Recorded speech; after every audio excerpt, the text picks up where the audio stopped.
هەموو لایە بەخێر بێن. پیرۆزبایی ساڵی 2015 زاینیتان لێ یەکەین. هیوادارین ساڵی نوێ پڕبەدڵ ئەو جۆرە بێت کە هەموو لایە پێیان خۆشە وەکو ساڵی 2014 نەبێت و هەروەها هەموو لایەک ئەو هاوڕێیانە و خۆشەویستانەی کە لە ڕێگەی دوور و نزیک هاتوون هیوادارین ئەم مەراسمە بەدڵ ئێوە بێت و بەخێر بێن.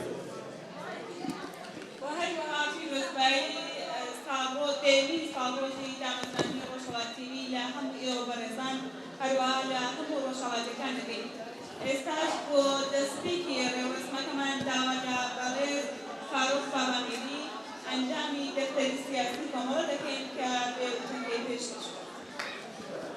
هاوڕێیان، لەلایەن خۆم و هاوڕێیانی کۆمیتەی ناوەندی پڕبەدڵ ساڵی تازەتان، ساڵی تازەی 2015 پیرۆزباییتان پێڵم. لە کاتێکا ئێمە شخەڕانی ناکەم بەڵام هەرەبێ و تەوزیحی ئەو نوکتەیە بدەم. لە کاتێک ئێمە وەک پێشمەرگە و بە تایبەت وەکو پێشمەرگەی کۆمەڵە لێرە کۆبوونێتەوە بۆ گرتنی ساڵێک کە تێدا ئەمڕۆ لە هەموو دنیا پێشمەرگە سەمبولی ئازادی خوازی و کەرامەت بووە. بە ملیۆنان بۆ ئێڵم بە ملیۆنان بێگومان وایە کوڕ و کچی ئوروپا ئارەزویان ئەوە بووە و ئارەزویان ئەوەیە وەک پێشمەرگەی پێشمەرگە و بە تایبەت وەک ژنی پێشمەرگە وەک پێشمەرگەی ژن لەگەڵ خورافات و کۆنەپەرستی و تیرۆریزم ئاوا دەست و پەنجە نەرم بکەن. بۆیە کە ئێمە وەکو کۆمەڵە شانازی بەوە دەکەین، چونکە کۆمەڵە یەکەم سازمان بوو عەلارەغمی هەموو دواکەوتووی نێو کۆمەلگا و عەلارەغمی هەموو فشاری کۆمەڵایەتی کە لەسەر سەری ئێمە بوو، کاتێک فەرمانی ئەوەماندا قوتمان ژنان دەبێ مسەلح بن لە ڕێژی پێشمەرگەی کۆمەڵە کە خودی زۆرێک لە حیزبەکان لۆمەیانە کردین. بەڵام تاریخ نیشانیدا ئەو قسەی کۆمەڵە ئەو کات کردبووی حەقیقەتە. ئەو قسەی ئەم کۆمەڵە کردبووی دوای 30 و چەند ساڵ ئەمڕۆ ئاسار و کردەوەکەیە بینین و هیوادارم ئێوە وەکو پێشمەرگەی کۆمەڵە هەڵگری ئەو ئاڵای ئازادی خوازیە بن کە کاتی خۆی کۆمەڵە بەدەستیەوە بووە، هەروە مەحکەم بیگرن و هیوادارم ساڵی 2015 ساڵی سەرکەوتنی هەموو ئازادی خوازان بێ و ساڵی سەرشۆڕی بێ بۆ هەموو کۆنەپەرستان و دواکەوتوان لە مەنتیقەکە و لە خاوەری میانە. بەڵام لێرە کە باسی ساڕۆژی دامەزراندنی تەلەڤیزیۆنە پێم خۆشە هەستی خۆم وەکو پێشمەرگەیەکی کۆمەڵە ئەرستان بکەم. ئەویش ئەوەیە تەلەڤیزیۆنی ڕۆژهەلال لە نەزەر منەوە دەنگی بێدەنگان بووە، دەنگی کەسانێک بووە کە زوڵمیان لێچێ و ناتوانن حتا بە دروستی بەیانی زوڵمەکەی خۆشیان بکەن.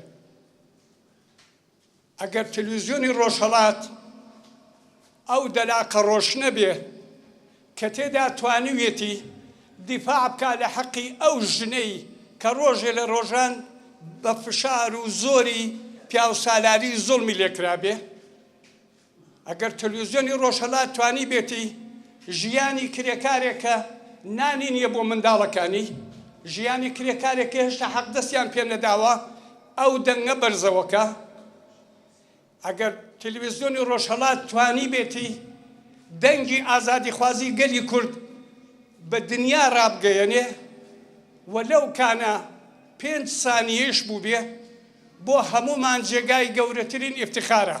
ئێمە بە زەحمەت و کوێرەوەری و فەقیری ئەو تەلەڤیزیۆنەمان داناوە، خۆتان هەمووتان شاهێدن.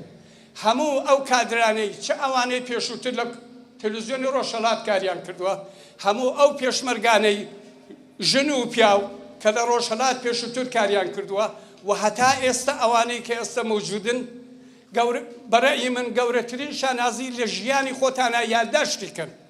دەورەیەکی کورتی وەلەو یەک مانگەیش لە تەلەڤیزیۆنی ڕۆژهەڵاتەوە دەنگی ئازادی و ئازادمەندیشیتان دەنگی بێدەنگانتان بە خەڵکی کوردستان و دنیا گەیاند بێ گەورەترین شانازیە لە تاریخی خۆتان نابێت سەبتیکەن. ممکنە خەڵکانی تر بە پوڵەوە شانازی بکەن، بە مۆدێلی ماشەنەکەیانەوە شانازی بکەن، بە ساختمان و دەرگا و پەنجەرەیانەوە شازانیز بکەن.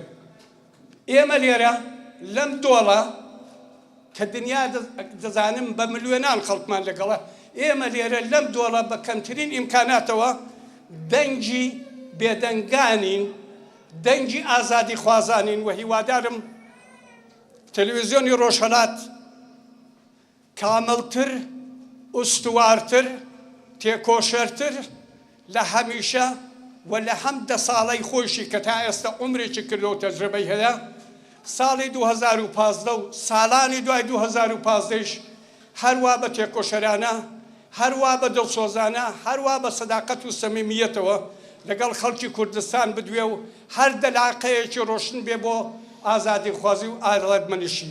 بۆیە کە لێرە جاری دووەمیش پیرۆزباییتان پێڵێم و بە تایبەت بۆ هەموو ڕفیقانەی کە لە تەلەڤیزیۆنی ڕۆژهەڵاتە کارەکەن. ئیتر هەر سەرکەوتوو بن، هیوادارم بتوانین پەرچەمی ئازادی و ئازادمەندیشی بەهۆی تەلەڤیزیۆنی ڕۆژهەڵات، بەهۆی پێشمەرگە و بەهۆی پێشمەرگەی ژن و بەهۆی فەرهەنگی سیاسی کۆمەڵەوە بەرینەوە ناو کوردستانی ئێران بە شادی و سەربەرزی و ئەوە شانازیە بۆ هەمووی ئێمە و بۆ خانەوادەی ئێمە و بۆ هەموو کەسوکاری ئێمە. هەر سەرکەوتوو بن.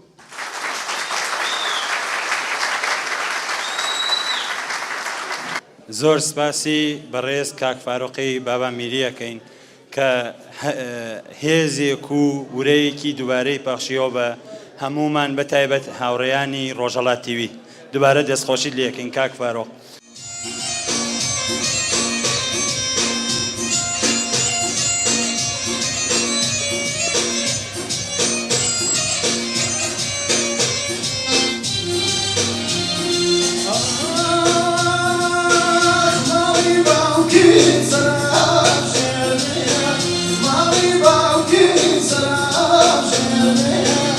İsrail baba,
میوانە بەڕێزەکان کادر و ئەندامانی کۆمەڵە بەخێر بێن بۆ ڕێوڕسمی سەری ساڵی نوێی زاینی و دەیەمین ساڵی دەست بەکاربوونی کەناڵی ئاسمانی ڕۆژهەڵات تیڤی و وەک یەکەمین کەناڵی کوردی لە کوردستانی ڕۆژهەڵات و بەم بۆنەیەوە لەلایەن خۆمەوە پیرۆزبایی لە سەرجەم هاوڕێیان و هاوکارانی ئەم کەناڵە بەڕێزە و سەرجەم ئەو هاوکار و دۆستانە دەکەم کە بۆ سەرخستن و ئامادەکردنی بەرنامەکانمان یارمەتیان کردوین و لەم پێناوەدا لە هیچ هەوڵ و تێکۆشانێک درێغیان نەکردووە. ساڵی ڕابردوو واتە 2014 زاینی ساڵێکی پڕ لە دەستکەوت و لە هەمان کاتیشدا پڕ لە ئەزمون بوو بۆ هەمومان.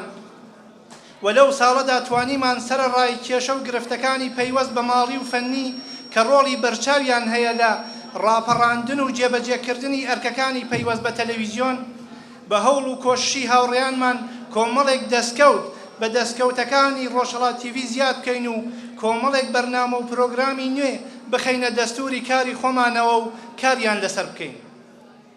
گومان لەوەدا نییە کە لە ماوەی یەک دەیەدەوە پێش بواری ڕاگەیاندن توانیویەتی زۆربەی سنوورەکان ببەزێنێت و هەر یەک لە شێوازەکانی ئەم بوارەش بە جۆرێک لە جۆرەکان دەوریان بینیوە لە گواستنەوەی هەواڵ و زانیاری لە ئاستە دیاریکراوەکانی خۆیاندا. تیوی و تۆڕە کۆمەڵایەتیەکان و ماڵپەڕ و ڕۆژنامەکان بێشک وەک پێویستی و نیازێکی سەردەم بۆ تاکەکانی کۆمەڵ دەوریان بینیوە و هەر کام لەمانەش تا ئێستاکە توانیویانە گۆڕانکاری گرنگ لە ئاستی تاک و کۆمەڵگا لە زۆربەی بوارەکاندا بەدی بێنن.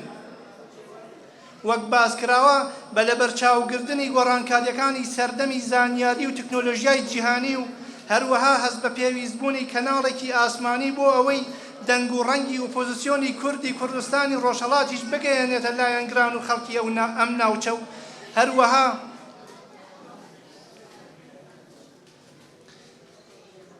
هەروەها ئەم گەلەیش لەم بەشە لە کوردستان بێبەش نەبێت لە دەستکەوتەکانی تکنۆلۆژیای سەردەم کۆمەڵەی شۆڕژگێڕی زەحمەتکێشانی کوردستانی ئێران پاش خوێندنەوەیەکی واقعبینانە لە 10 ساڵ لەمەوە پێشەوە هەستا بە دامەزراندن و بنیادنانی کەناڵێکی ئاسمانی بە ناوی ڕۆژهەڵات تیڤی. ڕۆژهەڵات تیڤی وەک پێشەنگی کەناڵە ئاسمانیەکانی کوردی کوردستانی ڕۆژهەڵات وەک یەکەمین کەناڵی کوردی ئەو بەشە لە کوردستان لەگەڵ گشت سەختی و دژواری و کەم ئەزمونیەکانی توانی ڕێگە سەختەکان بە پشودرێژی و هەوڵی بێوچانی بەڕێوەبەرانی ببڕێت و خۆی بکاتە میوانی ماڵەکان و لایەنگران و دۆستانی بزوتنەوەی ڕزگاری خوازی گەلی کورد و بە تایبەتی کۆمەڵە. ئەم کەناڵە توانی لەم بوارەدا ڕەچەشکێن بێت و خۆی وەک نوێنگەی پێشکەوتن و کەڵگوەرگرتنی شیا و لە تەکنۆلۆژیای بباتە ناو کۆمەلگای کوردی. وەشانی ڕۆژهەڵات تیڤی لەلایەکی دیکەوە بۆ هۆی خۆشی و شادی کۆمەڵانی خەڵکی ڕۆژهەڵاتی کوردستان و سەرجەم لایەنگران و بڕواداران بە بزوتنەوەی ڕزگاری خوازانەی گەلی کورد. ڕۆژهەڵات توانی لە ڕێگەی وەشانی خۆی جارێکی دیکە پێشمەرگە و تێکۆشەرانی ڕێگای ڕزگاری و هەروەها بیرەوەری و تێکۆشان و سیاسەت و هونەر و کولتور بباتە ناو ماڵەکانی کوردستان و جارێکی دیکە مێژووی قارەمانیەتی و حەماسەتەکانی پێشمەرگەی کۆمەڵە بکاتەوە سەروێردی زمانی خەڵکی کوردستان. ئەم کەناڵە لە ماوەی ئەم چەند ساڵەدا لەگەڵ گشت کێشە و گرفتەکانی بەردەمی لە زۆر بواری تکنیکی و بوونی کادری پێویستی ئەم بوارە توانیویەتی ڕێگی خۆی دابکتێت و لە هەمان کاتدا ئەو ڕەسالەتانەی کە بۆ خۆی دیاری کردبوو بەرەو پێشی ببات. ڕۆژهەڵات تیڤی لەو ماوەیەدا هەوڵی داوە بە جۆرێک ڕۆڵی گرنگ بگێڕێت لە فەرهەنگسازی شیا و بۆ کۆمەڵگای کوردی. ئەم کەناڵە ئەگەرچی ئەوەی لە دەست هاتبێت ئەنجامی داوە لە پێناو هەوڵ بۆ ڕێزگرتن لە یەکسانی نێوان ژن و پیا و جێگیرکردنی کولتوری شیاوی ئازادیە دیموکراتیکەکان و هەروەها هەوڵ بۆ خستنە ڕووی سیاسەتە دژمنکارانەکانی کۆماری ئیسلامی بە نسبەت خەڵکی کورد و هەروەها هەوڵ بۆ بردنەسەرەوەی گەشەی سیاسی و ڕاهێنانی کۆمەڵانی خەڵکی کورد لەگەڵ چۆنیەتی ڕوبەڕووبوونەوە لەگەڵ گشت نەهامەتی و کێشەکانیان. ڕۆژهەڵات تیڤی توانیویەتی بە بڵاوکردنەوە و گواستنەوەی هەواڵی ڕاست و راپۆرت و بەرنامەکانی وەک کەناڵێکی مۆدێرنی سەردەم ببێتە جێگەی بڕوا و متمانەی کۆمەڵانی خەڵکی کوردستان.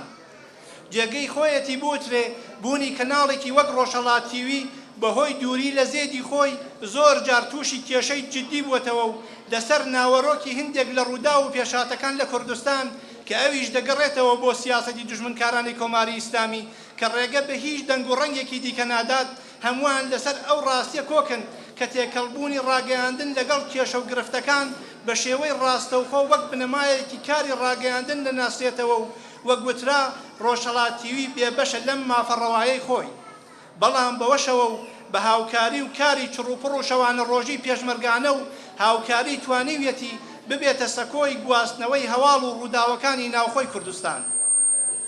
گومان لەوەدا نییە کە ڕۆژهەڵاتیویش وەک باقی کەناڵەکانی دیکە کێشە و گرفتی تایبەت بەخۆی بووە و خۆشمان لەوە ناشارینەوە و بەردەوامیش داوامان ئەوە بووە لە بینەران و بەردەنگانی ئەم کاناڵە لە کەم و کوڕیەکان ئاگادارمان بکەنەوە و بە ئیدە و پێشنیارەکانیشیان هاوکار و یارمەتی دەرمان بن لە بەڕێوەبردنی ڕۆژهەڵاتیوی. لە کۆتاییدا جارێکی دیکە دەیەمین ساڵی دەست بەکاربوونی کەناڵی ئاسمانی ڕۆژهەڵاتیوی و ساڵی 2015 زاینی لە ئێوە خۆشەویستان پیرۆزبایی دەڵێم و هیوادارم ساڵی داهاتوو ساڵی وەدیهاتنی ئامانج و دەستکەوتەکانمان بێت. هیوادارم ساڵی داهاتوو ساڵێ بێت کە هەمومان بەخۆشی و بەختەوەری بتوانین لە کوردستانێکی ئازادا جەشنی سەرکەوتن و بەرابەری بگێڕن. بەسپاسەوە.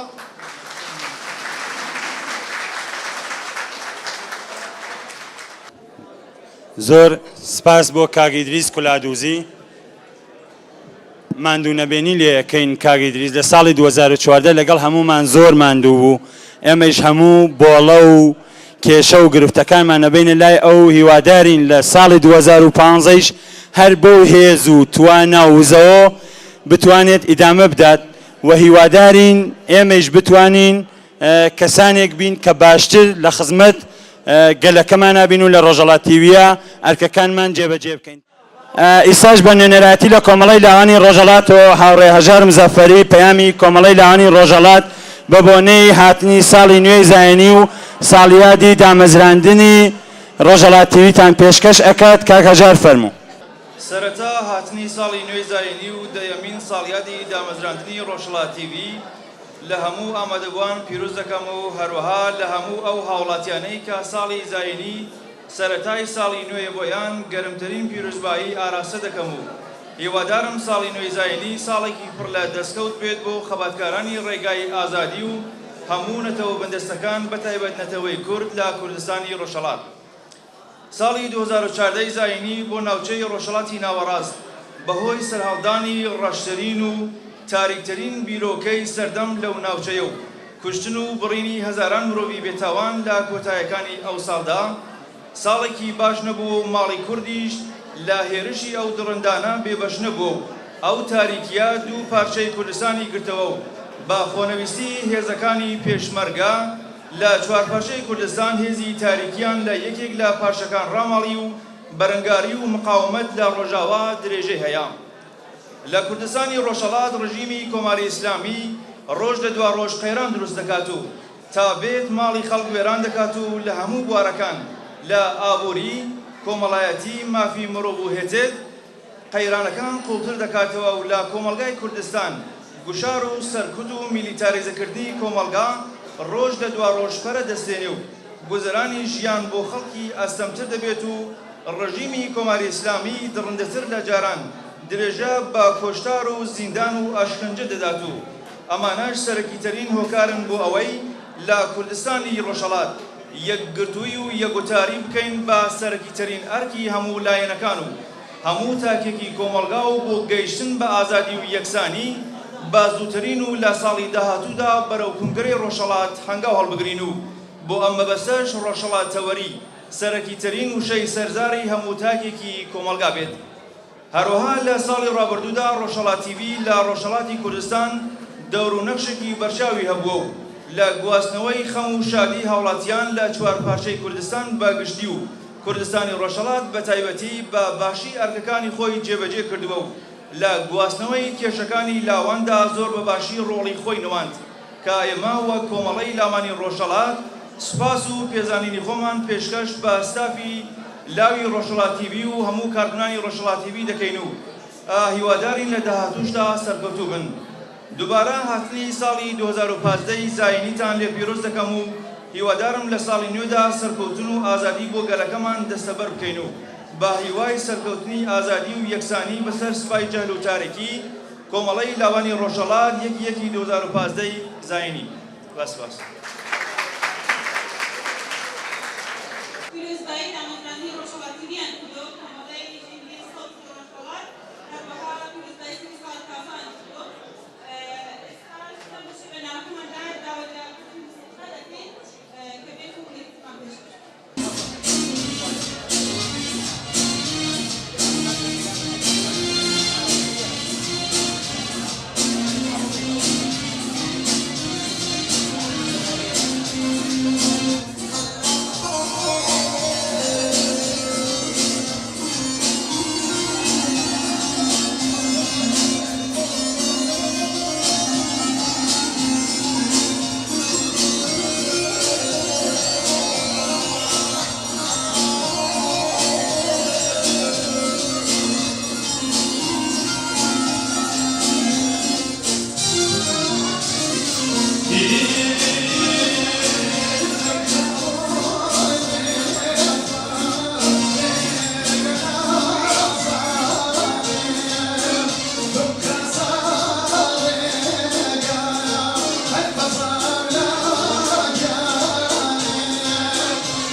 ماندوو نەبینیەکەین لە ئێوە لە گروپی موسیقا ئەڵبەتە هیوادارم کە ئێوە ماندوو نەبوو بێتن کۆمەڵەی ژنانی ڕۆژهەڵات پڕبەدڵ پیرۆزبایی سەری ساڵی نوێی زایێنی و هەروەها دەیەمین ساڵۆگەری تەلەڤیزیۆنی ڕۆژهەڵات دەکات لە هەموو کارکونان و بەڕێوەبەرانی ئەو کاناڵە ئاسمانیە. زۆر سپاس بۆ کۆمەڵەی ژنانی ڕۆژهەڵات. لە کۆتایی مەراسمەکەیشە زۆر سپاسی ئەو هاوڕێیانەکەین کە زەحمەتیان کێشا بۆ بەڕێوەبردننی ئەرک و ماندوو بوون بە مەراسمەکەەوە. زۆر سپاسی کاساڵح و کابیژەنەکەین زۆر کاساڵحی شەریفی و کابیژەن بەڕاستی ماندوو بوون و ئەو هاوڕێیانەی دەستێ بەڕێوەبەرایەتی لاوان. بەشی کۆتایی بەشی یەکمان ئەبیسین بەرەمێکی موسیقیە لە گروپی موسیقا چین بۆ بەشی دوی مەراسمەکەمان ماندوونە.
گراسی کردی و دەسماڵ هەر لە ماڵە دۆجوانە بریسکێ دێبارەکە و مسم بۆ دوو چاوانە بریسکێ دێبارەکە و مسم بۆ دوو چاوانە مەرگە مەرگە باڵاگەی هەمە چاوت شێدمەکەی وایە چەنم خۆشەوێ و بە نسیبی منی